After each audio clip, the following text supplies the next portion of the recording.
Bismillahirrahmanirrahim. Assalamualaikum warahmatullahi wabarakatuh. Alhamdulillahirabbil alamin. Wassalatu wassalamu ala asrafil anbiya'i wal mursalin wa ala alihi rasulillahi ajma'in. Amma ba'du. Selamat berjumpa kembali dengan saya Siti Halimah dalam pembelajaran PAI kelas 10 dengan materi sumber hukum Islam.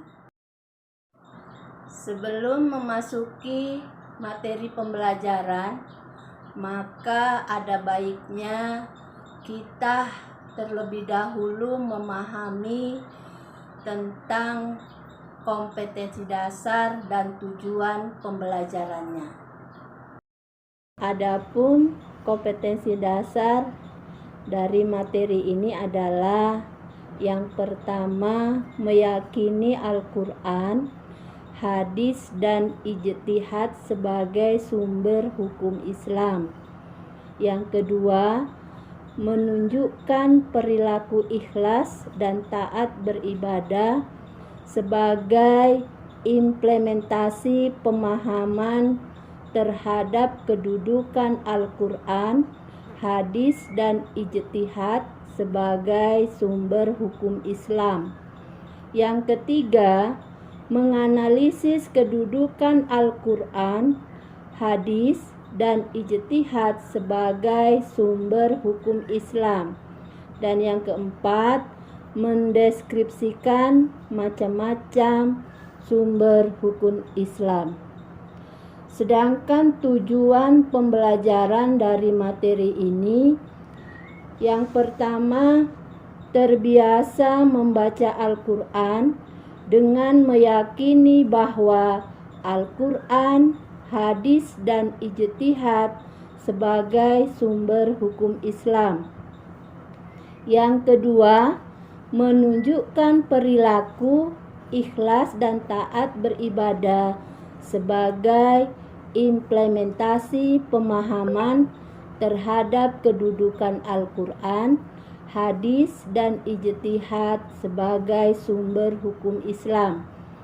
Yang ketiga, mengidentifikasi makna Al-Quran, hadis, dan ijtihad sebagai sumber hukum Islam. Yang keempat, menjelaskan kedudukan dan fungsi Al-Quran, hadis, dan ijtihad. Yang kelima, mempresentasikan macam-macam sumber hukum Islam. Dan yang terakhir, mendiskusikan manfaat Al-Quran, hadis, dan ijtihad sebagai sumber hukum Islam. Baiklah, kita langsung masuk ke dalam materi pembelajaran kita hari ini, yaitu sumber hukum Islam. Sumber hukum Islam terbagi tiga. Yang pertama, Al-Quran. Yang kedua, sunnah atau hadis. Dan yang ketiga, ijtihad. Pengertian Al-Quran. Al-Quran merupakan kitab suci umat Islam sekaligus sebagai sumber hukum Islam yang pertama dan utama. Secara bahasa, Al-Quran berasal dari kata qoro'a, berarti bacaan atau dibaca. Bacaan sebab Al-Quran merupakan kitab yang wajib dibaca dan dipelajari oleh orang-orang yang mengimani kebenarannya. Secara istilah, Al-Quran merupakan firman Allah Subhanahu wa Ta'ala diwahyukan kepada Rasulullah Sallallahu Alaihi Wasallam melalui malaikat Jibril, ditulis dalam mushaf dan diriwayatkan secara mutawatir. Al-Quran adalah kitab suci yang berbentuk lafaz diturunkan kepada Nabi Muhammad SAW dengan bahasa Arab dan bersifat mutawatir yang bernilai ibadah bagi pembacanya. Isi kandungan Al-Quran. Isi kandungan Al-Quran itu ada 3. Yang pertama, hukum i'tiqadiyah, yaitu hukum-hukum yang berkenaan dengan keimanan. Yang kedua, hukum khuluqiyah, yaitu hukum-hukum yang berkenaan dengan akhlak. Dan yang ketiga, hukum amaliyah, yaitu hukum-hukum yang berkenaan dengan pelaksanaan syariah secara khusus mencakup segala perbuatan para mukallaf. Kedudukan Al-Quran. Adapun kedudukan Al-Quran adalah yang pertama sebagai sumber hukum pertama dan utama. Yang kedua, sebagai penegas di bidang akidah dan ibadah. Yang ketiga, sebagai obat penyakit rohani. Yang keempat, sebagai pedoman hidup setiap mukmin. Yang kelima, sebagai pemberi kabar gembira. Yang keenam, sebagai pemberi motivasi lahirnya iptek. Dan yang keenam, sebagai mukjizat terbesar Nabi Muhammad SAW yang tidak ada menandinginya. Sumber hukum Islam yang kedua adalah hadis atau sunnah. Menurut ahli fikih, hadis adalah segala perkataan, perbuatan, dan ketetapan Nabi Muhammad SAW. Hadis Nabi Muhammad SAW diceritakan secara turun-temurun dari satu generasi kepada generasi berikutnya. Oleh karena itu, dalam ilmu hadis dikenal 3 istilah, yaitu sanad, matan, dan rawi.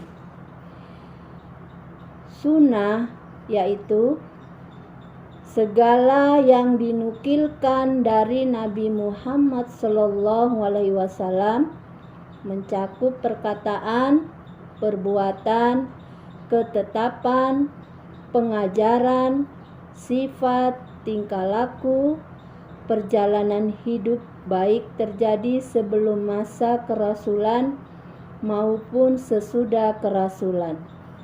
Sunnah Nabi Muhammad SAW terbagi menjadi 3, yaitu sunnah qauliyah, sunnah fi'liyah, dan sunnah takririyah. Isi kandungan as-sunnah. Yang pertama, sunnah qauliyah artinya sunnah yang berupa perkataan. Contohnya, innamal a'malu binniyat. Yang kedua, sunnah fi'liyah artinya sunnah yang berupa perbuatan Nabi yang disimpulkan sebagai perintah atau larangan melalui contoh teladan Rasul. Contohnya, salat, zakat, dan haji.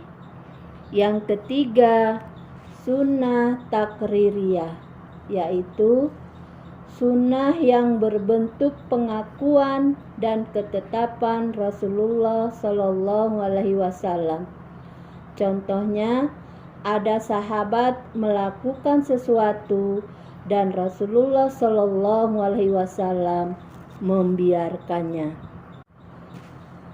Kedudukan as-sunnah di dalam sumber hukum Islam. 1. Sebagai dasar hukum Islam. Yang kedua, menguatkan dan menegaskan hukum Al-Quran. Yang ketiga, menjelaskan dan merinci hukum yang masih global. Yang keempat, menetapkan hukum yang tidak ada di dalam Al-Quran. Sumber hukum Islam yang ketiga yaitu ijtihad. Ijtihad menurut bahasa adalah memiliki akar kata yang sama dengan kata jihad, yang berarti bersungguh-sungguh. Sedangkan menurut istilah, ijtihad berarti berusaha dengan sungguh-sungguh untuk memecahkan sesuatu masalah yang tidak ada ketetapan hukumnya, baik dalam Al-Quran dan hadis. Syarat-syarat mujtahid: 1. Memahami isi Al-Quran dan hadis, terutama berkaitan dengan hukum. 2. Menguasai bahasa Arab dengan segala kelengkapannya untuk menafsirkan Al-Quran dan hadis. 3. Menguasai ilmu usul fikih dan kaidah-kaidah fikih yang luas. 4. Mengetahui ijma' para ulama dan perkembangan hukum dalam Islam. 5. Memahami keadaan masyarakat baik dari sisi adat istiadat, kebiasaan, sosial, hingga psikologi masyarakat. Kedudukan ijtihad. Hukum yang dihasilkan dari ijtihad tidak boleh bertentangan dengan Al-Quran dan hadis. Pernyataan tersebut dijelaskan dalam hadis riwayat Darimi. Cara-cara ijtihad. Yang pertama adalah qiyas. 2.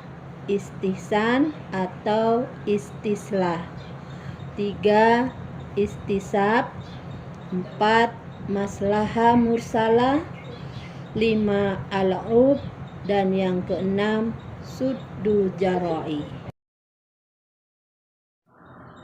Demikianlah materi yang dapat saya sampaikan pada hari ini. Maka pembelajaran ini kita tutup dengan mengucapkan hamdalah, alhamdulillahirabbil alamin, dan insyaallah di pertemuan yang akan datang kita akan membahas materi selanjutnya. Wabillahi taufiq wal hidayah. Wassalamualaikum warahmatullahi wabarakatuh.